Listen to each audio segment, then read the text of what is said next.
Hello and welcome to ICI Podcast. This week we will be discussing the first book of Enoch, chapters 6 through 9. This section talks about the 200 angels that came down from heaven of their own accord. It was their choice to do it. They saw the beautiful creation that God had created, the beautiful women of earth. They lusted after them and they came down and created great sin. So we'll be discussing that. I will be referencing Bible verses as they apply. And also if you wanted to you can go back and look for some background in the first chapters of Enoch. I did 1 through 5 last week, if you want to go back and get a little bit of background as well. So let's just dive right in. So starting with chapter 6.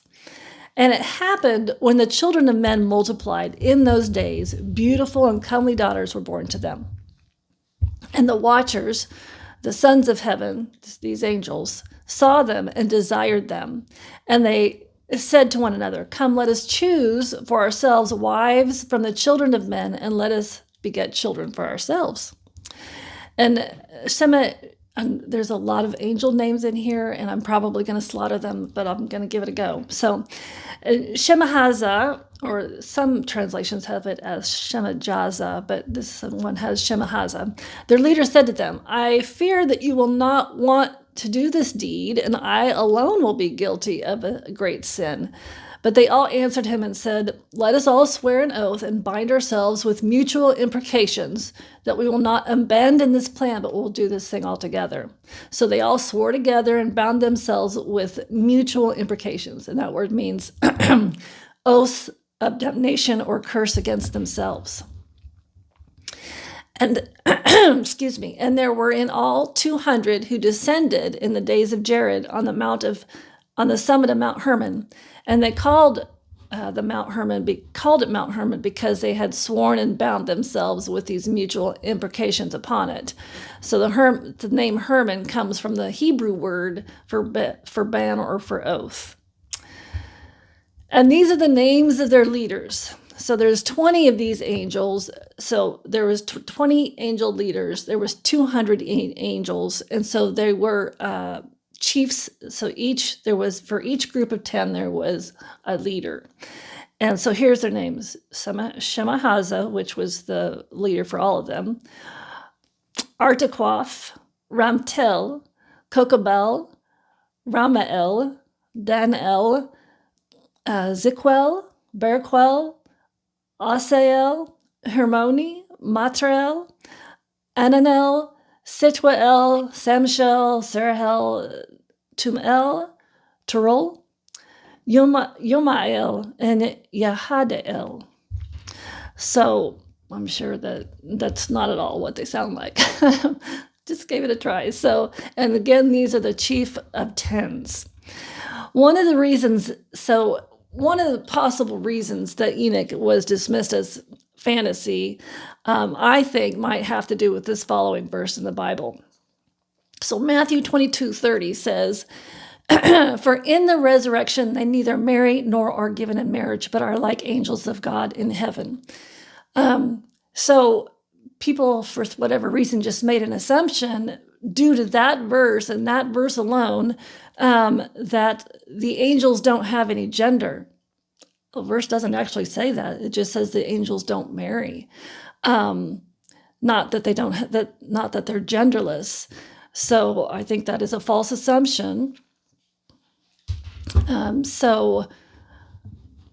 if Enoch is to be believed, they lusted after the women of earth, and they came down to make them their own wives so that they could bear children with them. So obviously they were male, according to Enoch, or the book of Enoch. Then there's also other Bible verses in the Bible that reference this happening, okay? So Jude 6 says, "And I remind you of the angels." So he's reminding them of a story that they're already acquainted with. "The angels who did not stay within the limits of authority that God gave them, but left the place that they belonged. And God kept them securely, after that happened, God kept them securely chained in prisons of darkness, waiting for the great day of judgment. Okay? So this is specifically talking about these 200 angels in Jude 6. And then Genesis 6, 1 through 4 also talks about these angels. So we're going to start here with Genesis 6, 1 through 4. And then when we get to the end, we're going to talk about Genesis 6, 5, 1, or Genesis 6, 5 through 8. So it's a follow-up from what I'm going to talk about right now, these verses. Then the people, again, Genesis 6, 1 through 4, then the people began to multiply on the earth, and daughters were born to them. The sons of God, these 200 angels, saw the beautiful women and took any they wanted as their own wives. Then the Lord said, "My spirit will not put up with humans for such a long time, for they are only mortal flesh. In the future, their normal lifespan will be no more than 120 years." So this is when this occurred, is after this time period when these angels came down. In those days, and for some time after, giant Nephilites lived on the earth, for whenever the sons of God, again, these 200 wicked angels, had intercourse with women, they gave birth to children who became the heroes and famous warriors of ancient times. So right here, this is talking about Greek mythology. You know, you wonder where these Greek gods came from? Right here. Very likely originated from these Nephilim, for these creatures that they created by these angels coming down and having intercourse with human women. And that's, as we read along, you'll see that's not all that they were potentially having intercourse with. So who knows what they created. So chapter 7, and they took for themselves, this is going back to Enoch now, and they took for themselves wives from among them, and each chose for himself one. And they began to go into them and to defile themselves with them. So they crossed the boundaries of the law, you know, the supernatural angels coming down and having intercourse with human women. And they taught them charms and enchantments and the cutting of roots, and they showed them plants. So this could potentially mean that they were possibly teaching them, I'm sure they were teaching them how to make poisons, psychedelics, you know, drugs, probably even healing herbal potions. And they became pregnant by them, the human women did, and bore great giants, and their height were 3,000 cubits. Now, a cubit is roughly 18 inches. So if they're 3,000 cubits, that is about 450 feet tall, is how tall some of these Nephilim were. These devoured all the toil or the work of men until men were unable to sustain them. So meaning the men of earth couldn't produce enough to provide for these giants. Then the giants turned against them and devoured mankind, meaning they were now eating men. And they began to sin against birds and against animals and against reptiles and against fish, and they devoured one another's flesh and drank the blood. So not only were they eating animal flesh, they were eating human flesh, and they were also defiling, doing the unthinkable with animals and reptiles as well.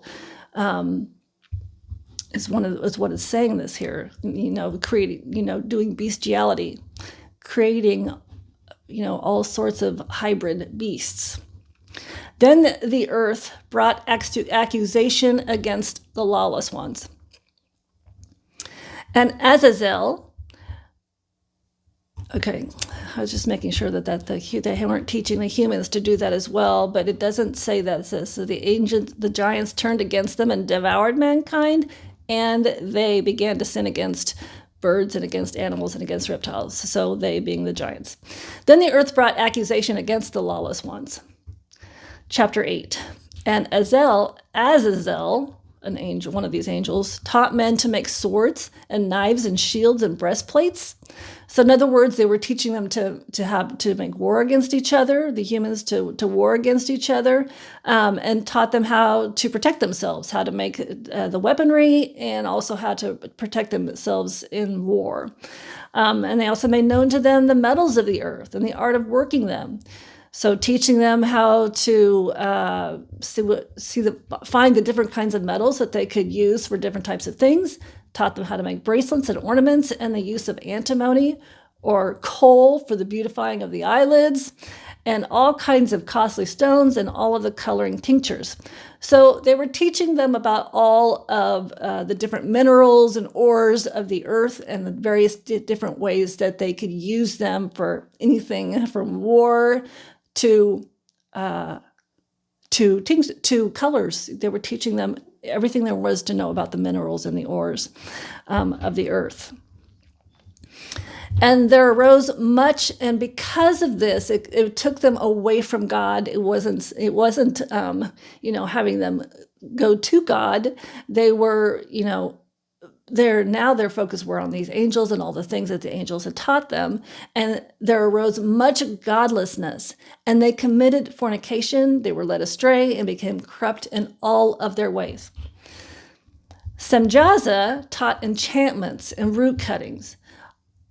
Armaros, the resolving of enchantments. So basically, Semjaza was teaching them how to do curses against people, and then Armaros was teaching them how to undo the curses, is what it's saying there. Baraquijal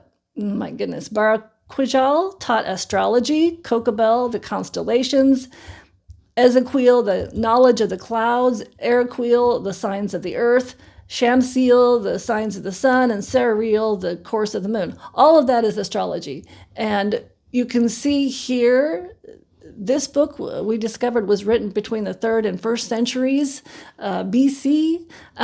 Astrology has been taught from the beginning of time, basically. And so, in other words, they were looking to the stars, the clouds, the moon to get answers for things, and not to God, not through the Holy Spirit. They weren't looking for God's answer on things. They were looking to the stars, anywhere but the right place. And as men perished, they cried, and their cry went up to heaven. Chapter 9. And then Michael, Uriel, Raphael, and Gabriel looked down from heaven and saw the blood that was being shed on the earth, and all the iniquity that was being done on the earth. And they said to one another, the earth made without inhabitant cries out, and the souls of the slain cry out even to the gate of heaven. And they said to the holy ones of heaven, you yourselves know what's happening on the earth, and yet you did not tell us. And they said to the Lord of the ages, Lord of lords, God of gods, King of kings, the throne of your glory endures for all generations of the ages, and your name is holy and blessed for all ages. You've made all things, and they're talking to God here, and you have power over all things, and all things are naked and open before your eyes. You see what Azazel has done, and how he has taught all iniquity on the earth, and revealed the eternal secrets that are in heaven, which men are striving to learn. And Semjaza, to whom you gave authority to rule over his companions, has gone in with the daughters of men and has defiled himself with them. So Semjaza here sounds like he was the ruler over these angels, and he'd been given that authority in heaven, and he completely corrupted his authority. And they have revealed to them all kinds of sins. And the women have borne giants, and the whole earth has been filled with blood and iniquity. Now behold, the souls of those who have died are crying out and complaining to the gates of heaven. This actually, you see, this is talked about in Revelation, how the souls of those who have died are crying out to God and lamenting, when are you going to avenge us? It's talked about in Revelation, and they cannot cease because of the lawless deeds that are done on the earth. 9, verse 9-11. And you know everything before it happens, and yet you don't tell us, though, what we should do about these things. So that is the end of chapter 9. Now I'm going to jump in, which is now God speaking in Genesis. in response to actually what we just read about in Enoch, okay? This following verses, Genesis 6, 5 through 8. Remember, we talked about Genesis 6, 1 through 4, and this is just a continuation of those verses. These verses follow the discussion about the angels coming down from heaven and taking human women for wives and creating Nephilim in Genesis 6, 1 through 4. So the Lord observed, Genesis 5, the Lord, 6, 5, the Lord observed the extent of human wickedness on the earth. And he saw that everything they thought or imagined was consistently and totally evil. So the Lord was sorry he'd ever made them, and he put them and had put them on the earth. It broke his heart. And the Lord said, I will wipe the human race I have created from the face of the earth. Yes, and I will destroy every living thing, all the people, the animals, the large and small animals that scurry along the ground, and even the birds of the sky. I'm sorry I ever made them. But Noah found favor with the Lord. Okay. Now this is leading up to the flood. When you put this into context of what has just happened, the flood makes a little bit more sense, does it not? He had to wipe off the earth these Nephilim, whatever creatures they had created through bestiality. We have no idea what was, maybe, some of these dinosaurs or these creatures that they found bones of is part of what occurred was definitely before the flood. The Lord had to erase that off the face of the earth. Not only that, human blood, DNA had become corrupted. And so a lot of these people wouldn't have been able to be on the boat because their bloodline was corrupted. It was no longer human DNA. It had been mixed with angel DNA. It had been mixed with animal DNA. So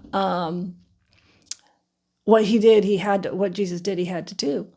And only Noah and his family were left. So that puts a whole new light on why Jesus had to have the flood. It was something he had to do. So next week we will carry on from chapter 10 on. I don't know how, I figure that out each week when I go along on Friday. I will see you guys again. You guys have a great weekend, and I'll see you next week.